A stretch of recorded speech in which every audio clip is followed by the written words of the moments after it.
Le déroulement. La partie interrogation écrite se déroule généralement dans une salle ou dans un local.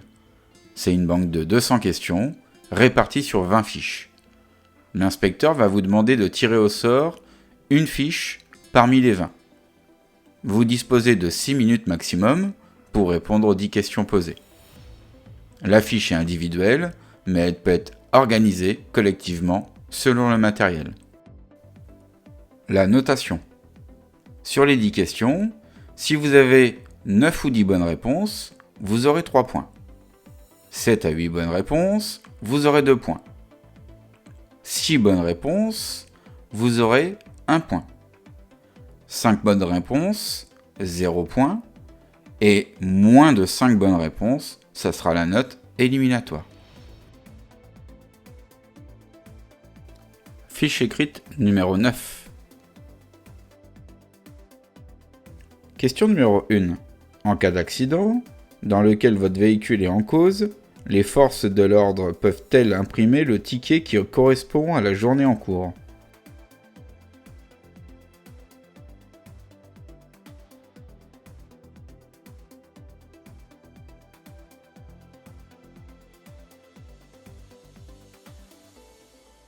Question numéro 2.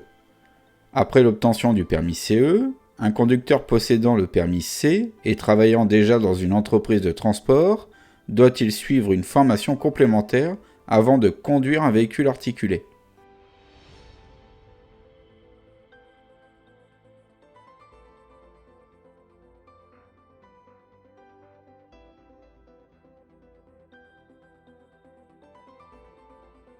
Question numéro 3.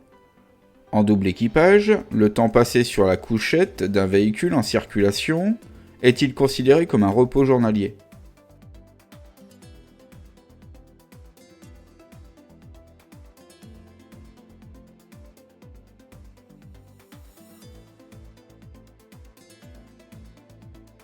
Question numéro 4. Quel sera le poids maximal autorisé, PMA, pour le véhicule articulé suivant ? Tracteur, PTRA 38 tonnes et poids à vide 10 tonnes. Semi-remorque, PTAC 22 tonnes et poids à vide 7 tonnes.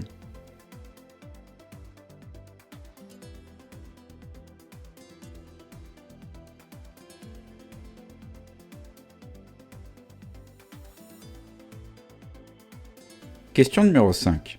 Lors d'un contrôle sur route, dois-je présenter un justificatif de l'employeur pour le ou les jours non travaillés ?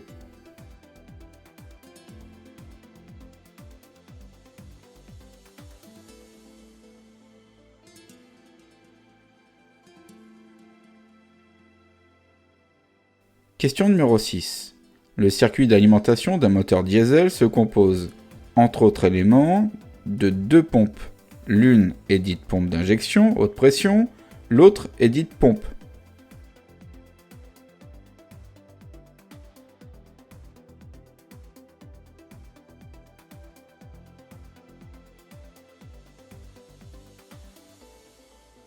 Question numéro 7. En cas de remorquage occasionnel d'un véhicule isolé de transport de marchandises, quelle est la longueur maximale autorisée de l'ensemble constitué ?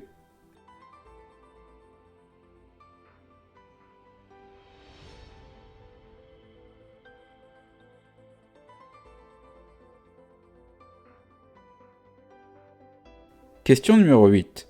Cette signalisation de pré-signalisation peut annoncer une barrière de dégel. Vrai ou faux ?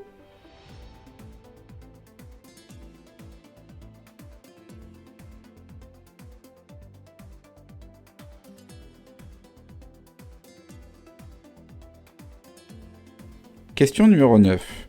Le conducteur d'un camion de plus de 7,5 tonnes effectuant une collecte de fruits est-il soumis à la réglementation sociale européenne ?